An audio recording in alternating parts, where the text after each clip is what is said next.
Thanks for joining us today. My name is Erica Mattison, and I'm pleased to be joined by Arturo Natella. Arturo, tell us a little bit about your role. Thank you. So my name is Arturo Natella, pronounced he, him. I am the founder of Amaru. And so Amaru is a talent sourcing service that supports BIPOC candidates to connect to wealth building job opportunities. And by virtue of that, employers that can facilitate those opportunities. And what led you to do this kind of work that you're currently engaged in? I'm glad you asked that question. So it came out of a great frustration I had. So I come from a multilingual, multicultural household. Mom from immigrant from Mexico City. Dad, although born in the U.S., grew up in the U.S., didn't really understand how to navigate his own career. He was more of this mindset: if I work hard enough, then the work will speak for itself. And that only got him so far. And so when I started working, I got my first job because I was in an airport and a recruiter saw a book I was reading and we sparked up a conversation, and she helped get my resume where it needed to be. After my first job, I was bouncing around a lot, and inevitably I landed a job at a place called the Massachusetts Clean Energy Center, where I learned about workforce development. I learned about career mapping. I learned about what employers are looking for. How does diverse talent fit into the overall workforce system?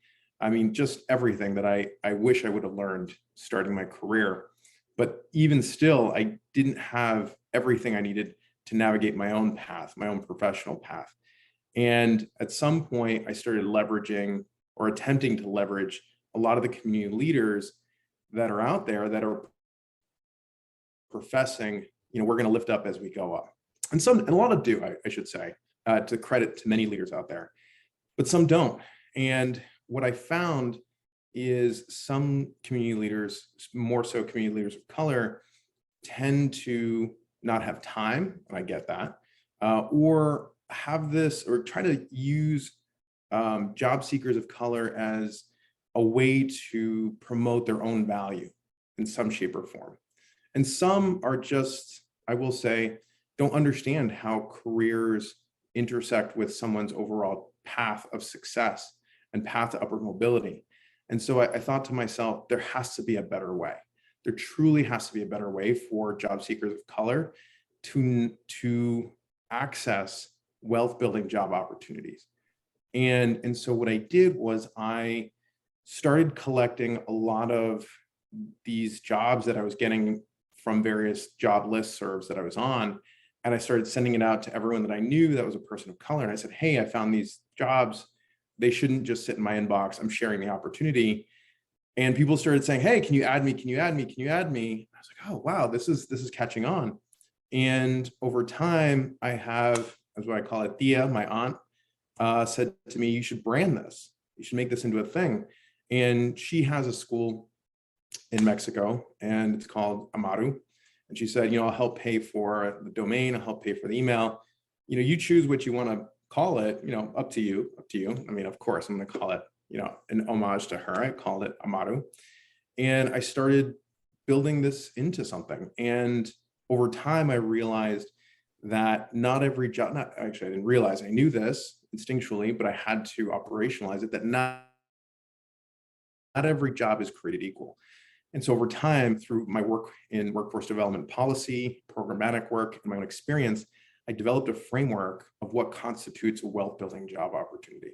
And so now all the jobs that I send to my subscribers, my followers, anyone that's connected to the Amaru network gets a job or learns about an opportunity that will set them up for the best chance for success, and will set them up and position them for the best path for upward mobility.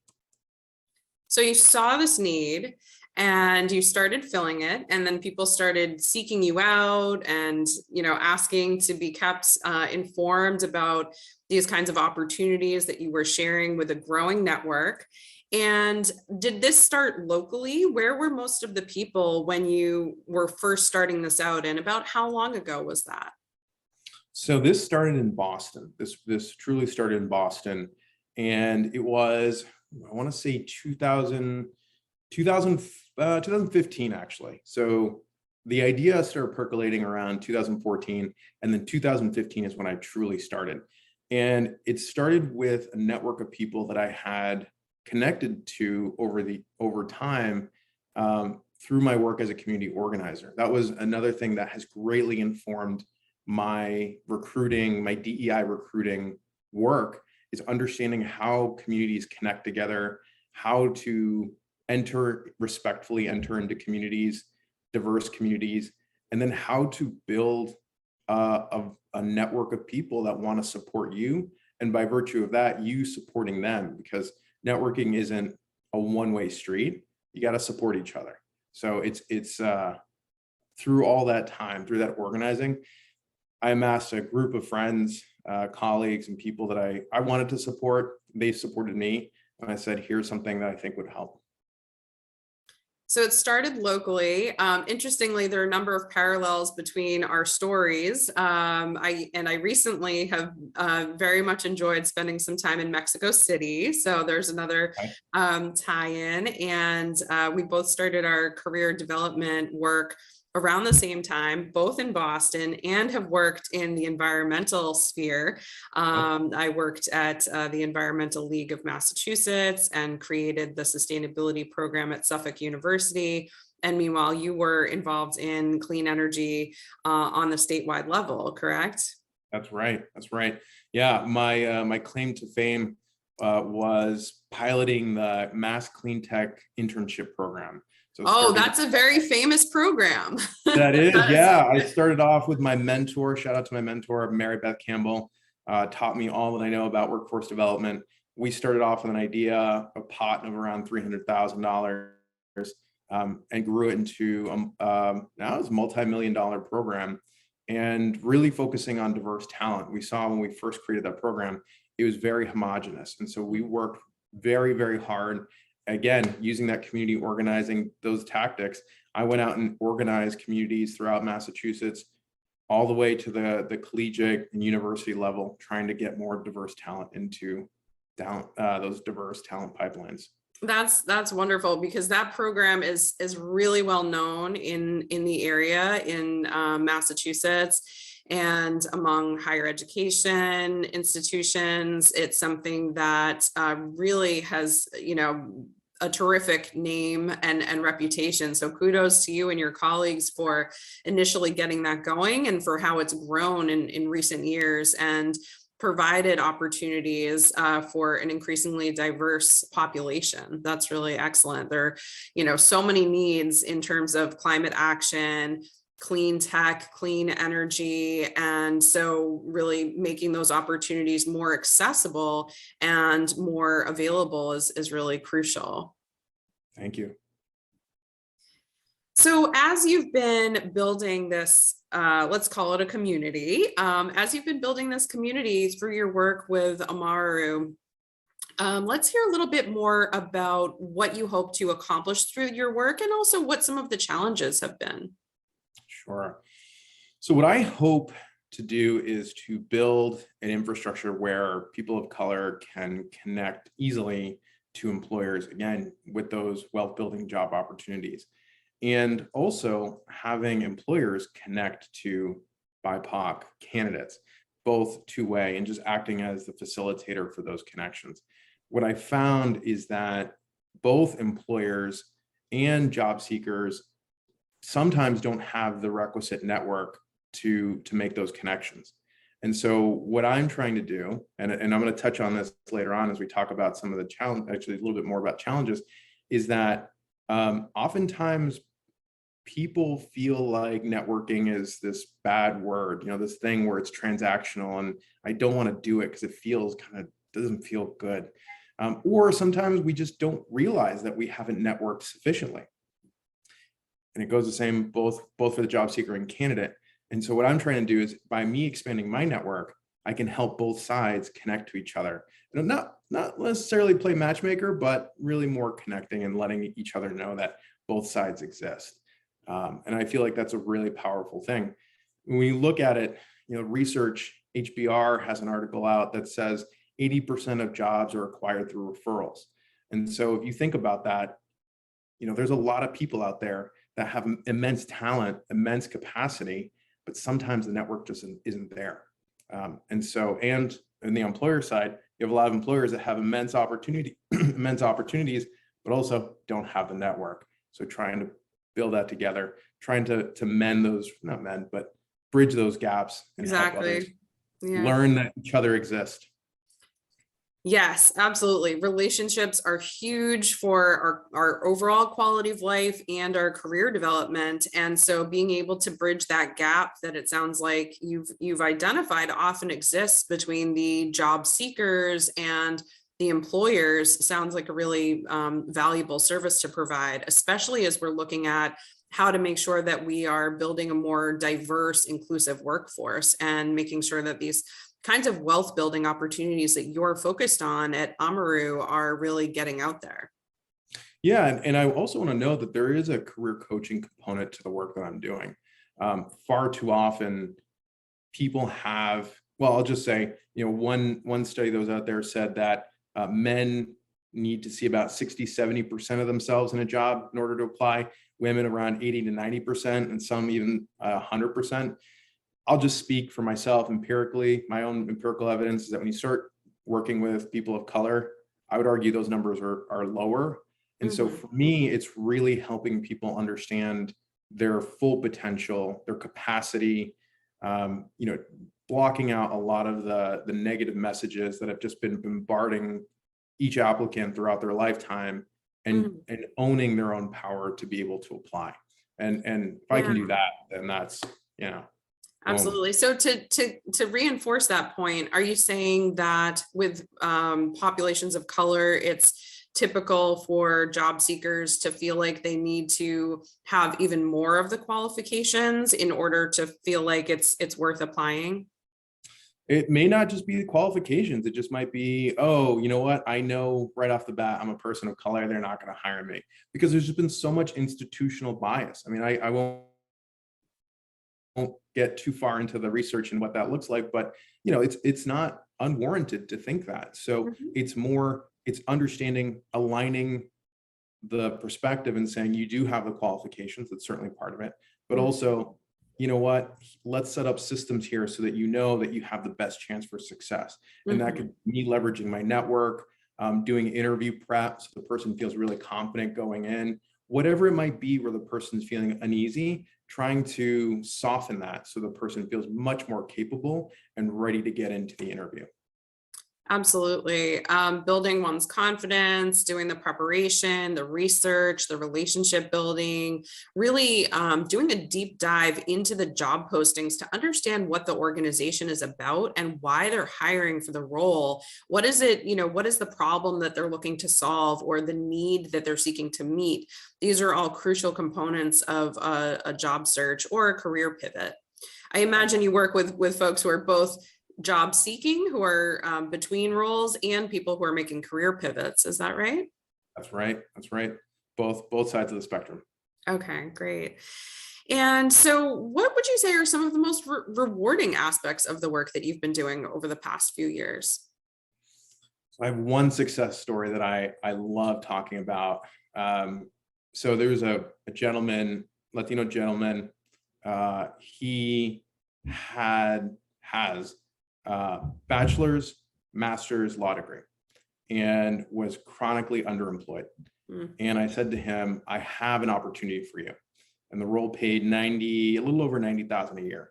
At the time, the person was not making that much money. They were hourly, and just say they were not making what they could. And I got the pushback. The person said to me, Arturo, they're not going to hire me. I don't even know if I want this job. Come back to me later. And I came back to them, not later, but very soon after. And I said, hey, let's have another conversation.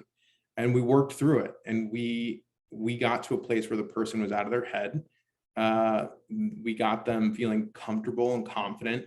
And they went through the role and talking about what we said before about what's required and what's not. And even just understanding how you fit within that job description. this person didn't have all the requirements on there, but they had really great requirements in places the employer didn't even really think about. And they said, you know what? We see that you're strong here, not so strong here, but we went back and we realized we can add a position and help complement your skills, because we need to hire another person anyway. And now we can align it with the person that we have, this Latino gentleman that was going through the process. And sure enough, he went through and he got the job, and he's earning what he deserves, and he's actualizing his full potential now. And that just is a testament to how well all of this works. Both the networking for me, making the connection for the job seeker to the employer, but also helping people realize that you got this, you are very capable. Yeah, that's a great story for so many reasons. And, one of the things that it illustrates is something that I spend time on with my coaching clients, which is the notion that a job description is really the best guess as to what an employer needs at that moment in time. Sometimes a lot of thought goes into a job posting, and in other cases, really not so much thought goes into the job posting, Yep. right? And so even sometimes when a lot of thought goes into it and there's a lot of care, circumstances change. I mean, look at what we've seen over the past 2 years with the COVID pandemic. That was something that really threw a wrench into a whole lot of plans that had been formed previously. And so the kinds of skill sets and qualities and experiences and abilities and everything like that people had in mind that they were looking for roles prior to the pandemic really changed quite a bit once we were shifting to working remotely or in a hybrid capacity and having to use other, new technologies that a lot of people weren't familiar with. And so, the job posting, it's a guess as to what the employer needs, and then things change and they come in contact with people who they say, gee, we'd really like to add this person to our team for this, and this reason. And so sometimes those job descriptions are malleable. They're not necessarily set in stone. And Exactly. So what I encourage job seekers and career changers to do is do a deep dive into those job descriptions, really understand what they're getting at, see how your experiences and what you bring to the table really align with that. And at the same time, understand that job posting is not a perfect document, and that there can be some actual learning that happens throughout the hiring process. And as the employer sees what kinds of candidates they're hearing from, who is expressing interest in the role, and that things might actually be a little bit more flexible than the job seeker originally thinks. So kind of approach them with an open mind. Absolutely. Absolutely. Spot on. So what advice would you give to someone who is, maybe a person of color who is looking to take their career to the next level, in particular, somebody who's mission driven, someone who's really looking to make a positive impact through the work that they do, using their skills, wants to be challenged, wants to be in an environment that feels inclusive and welcoming, where they feel supported and they're able to build wealth? What kinds of advice would you give to them?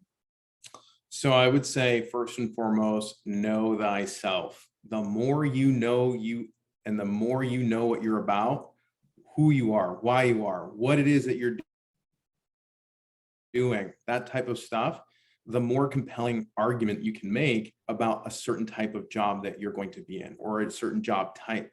I often tell people that when I'm in interviews, let's say I'm applying for a recruiting role, what I do is I use a tool called circular narrative.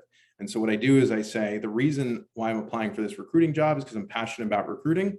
I go into my life story and tie all of my life experiences go into all my life experiences.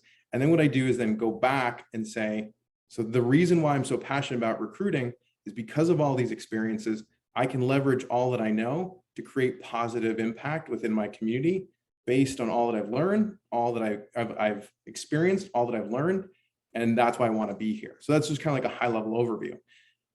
So the better you are. So bring it back to the employer. Don't just talk about yourself as a candidate, but bring it back to what they're seeking and why it's a fit. Yeah. Yeah. You tie you, who you are, your experiences to the role and the employer, because they want to know you're in it. You know, you're going to be an engaged employee. So the better you are at knowing yourself, the better case you can make.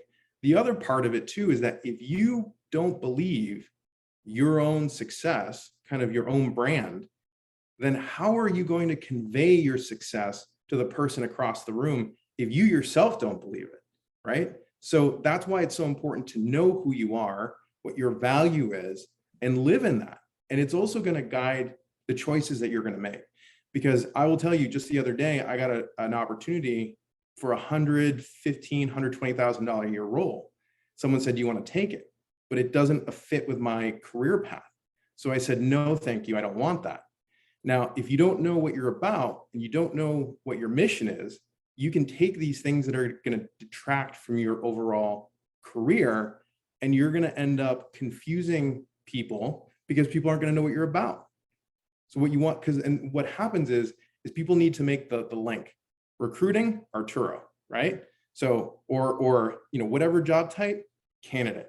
If you can make that link, that kind of logical leap very easily, then people are going to look for you for that type of role. So it's really important to know who you are, what you're about. The next is networking. Networking. I go back to what I was saying before, that people feel like networking is not, it's this icky thing, and it's not. I mean, networking is making friends, and when you're in need of help, your friends can help you, and vice versa. I network all the time, and what I do is when I have opportunities where I can help others, I bring them along with me. And so it is a two-way street, and it's important that folks do it. One thing I really want to note here about networking is that if you have a good network, a diversified network, and something happens, I know, in fact, there's a horror story where I know of a friend of mine worked for a company for 10 years. They got laid off. They didn't have a network. They just went to work each day, and they were struggling hard. And after a while, they realized, I need to get back out there. And they eventually landed a job pretty quickly as soon as they started that networking. The other part of it too is that if you know you have options, you're going to be much more prepared so that if something happens in the organization, you're not stressed about it. And if there's tension within the organization, you know you have options. So you always have that a little leverage to push back if you ever feel like you need to. Whereas other people who know that this is the only job that I have, I'm so reliant on this, I can't mess up, it really stifles your progress, and it's a very stressful place to be in. So always network, always network.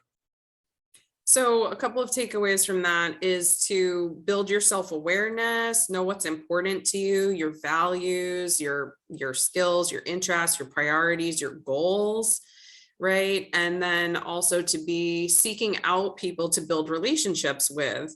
You use the word networking. I noticed that so many people had so much aversion to networking that I started moving toward using other words, but I think we're getting at the same kind of idea. I tend to use relationship building, but I think we're basically talking about the same thing, which is meeting people, right? Going to events, whether it's online events, in-person events, volunteering, serving on boards, right? So many different ways, getting to know colleagues, lots of different ways that we can be building relationships. And in fact, I reached out to you through LinkedIn, and that's a way that we can build relationships. I saw that we had a number of mutual contacts. There was an elected official who you worked for, who I also know. And so I'll give a shout out to Tito Jackson, former Boston City Councilor. And so, there are so many ways that we can be connecting with other people. And then, as you were talking about, serving as a resource for each other, introducing each other to mutual contacts, which is something that you and I do a lot of on probably basically a daily basis. And so there's a lot of there are many ways that we can create value. And as we are getting to know people, and yeah, exactly. It's a two-way street. It's not just about reaching out to people when we're looking for a job or we need a reference, but it's really keeping in touch and being of service, serving as a resource, sharing information, inviting people to events, sharing different opportunities, as you're regularly doing. So many different ways that we can be serving each other, and that's going to enrich our lives and enrich our careers, don't you think? Of course. And I mean, to that point, if you need something, give me a shout. Happy to help. That's what it's about. Awesome. Yeah. And that was actually the thinking behind the creation of LinkedIn. I enjoyed listening to one of the founders of LinkedIn on a podcast recently. And this is exactly what he was talking about. He said, we wanted to create an online platform where people could get to know the contacts of their contacts, and take advantage of those degrees of separation that we have, because of course I have an extensive network, you have an extensive network, and when we share our contacts, that is a really large amount of people, and a beautiful diverse group of people with so many different backgrounds and industries and accomplishments and goals and everything like that. It's pretty phenomenal when you think about it. And that was really the thought behind creating LinkedIn, was to, as you were talking about earlier, facilitate connections, introductions, sharing of information, and people to help each other. That was really the intent behind its creation, based on my understanding of the podcast that I was listening to. No, you're absolutely spot on. Just trying to get to know each other. Absolutely. So what do you want employers to know about creating more diverse and inclusive workplaces? What do you think they're often missing that would really help them along in that work? So I see a number of challenges. I think the first is the perennial struggle of speed versus quality, because I know that you have to fill certain roles in a certain amount of time. I get that. But there has to be a level of one-to-one contact, networking, learning about the people that are helping you find that diverse talent. I won't name the platform, but I know there's a DEI sourcing tool. It promises great things, that you will contact every diverse organization that's around and you'll have immediate access to them. The problem is that that company isn't promising. What they're promising and what they're actually delivering are two different things. And what happens is that for me as a sourcer, I've gotten the emails from gotten emails from employers using that platform, and I have no idea what it is. Now, if the company would have reached out to me one-on-one and said, "Hey, Arturo, I want to build a relationship with you." One, I'm more invested in them because I know they're in it for the right reason.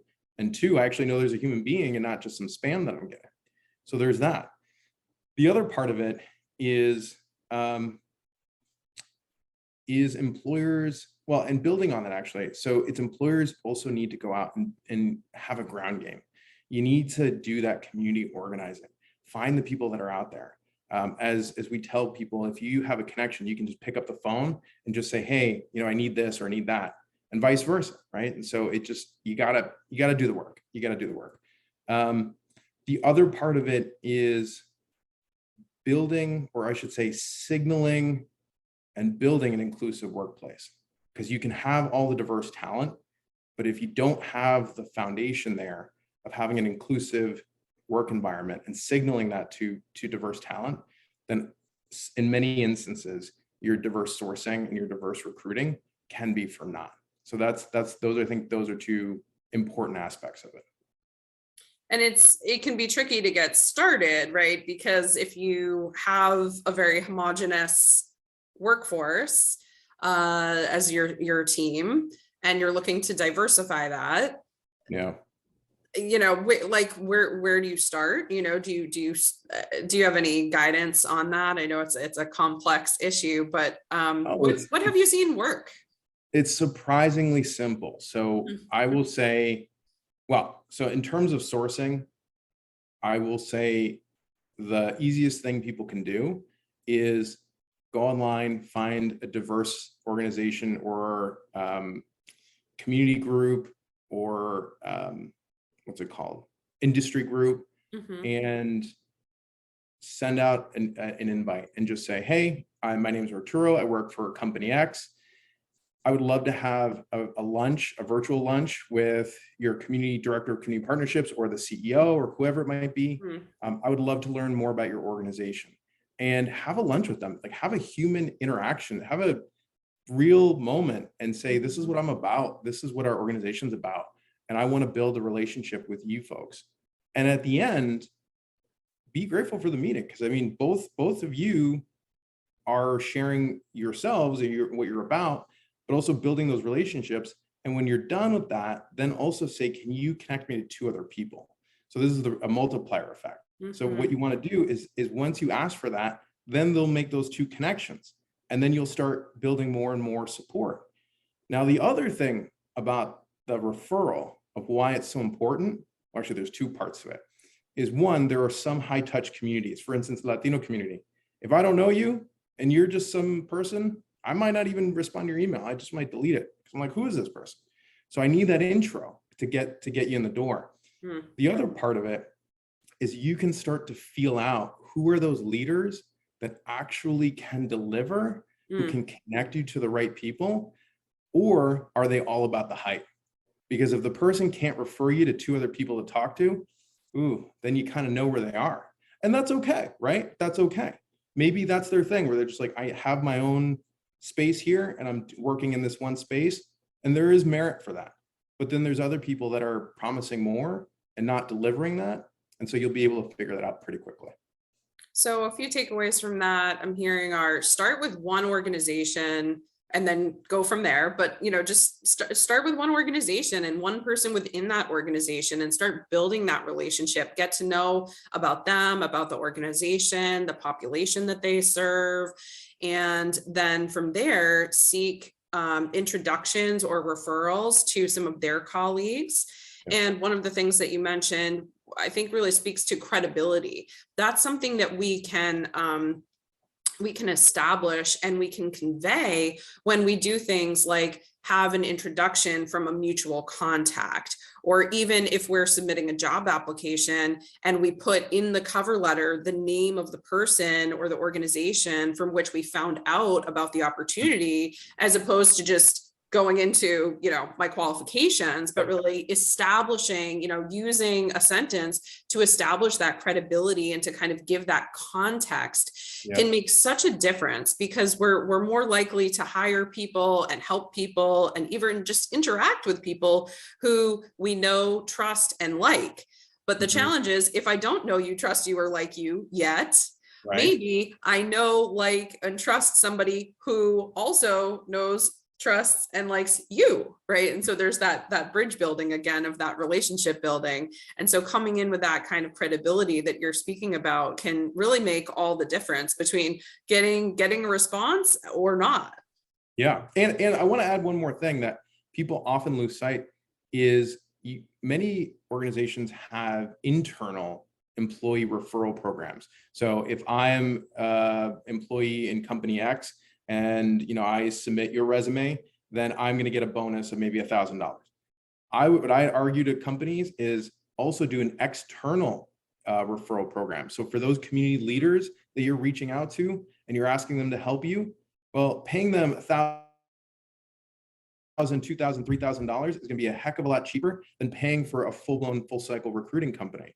And you're also going to get them to vet for you that candidate because their reputation's on the line. So in the name of equity, I really encourage employers to think about that. Interesting. So what would you say are some of the best practices you notice people using to craft fulfilling careers and lives that maybe we haven't touched on too much yet?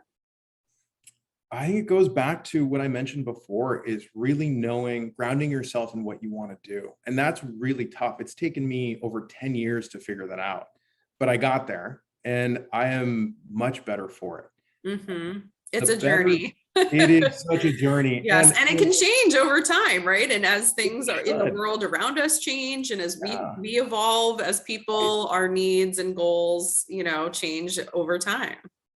Yeah, I mean, just for instance, the path to the C-suite was always in some sort of finance, accounting type positions.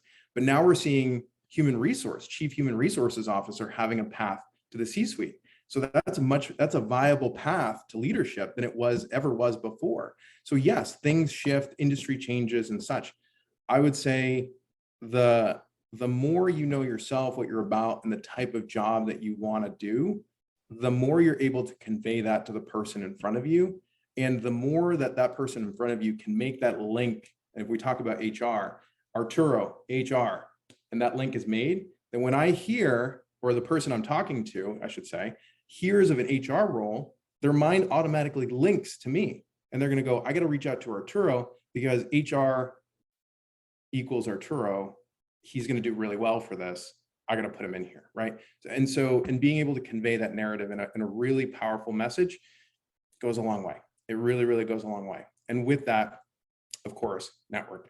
So that is really the way to have a fulfilling career, is just knowing what it is you want to do and why you want to do it, and having that align with who you are. Absolutely. So having clarity about what it is you're seeking to do, what kind of work, what kind of role, what kind of organization you want to be part of. So that's one crucial piece that you identified. And then really being able to clearly convey that essentially your professional brand, maybe using tools like LinkedIn. You can have an online portfolio there. You can publish articles or different media as part of your profile, so that you can, develop yourself as a thought leader in the space that you want to be engaged in.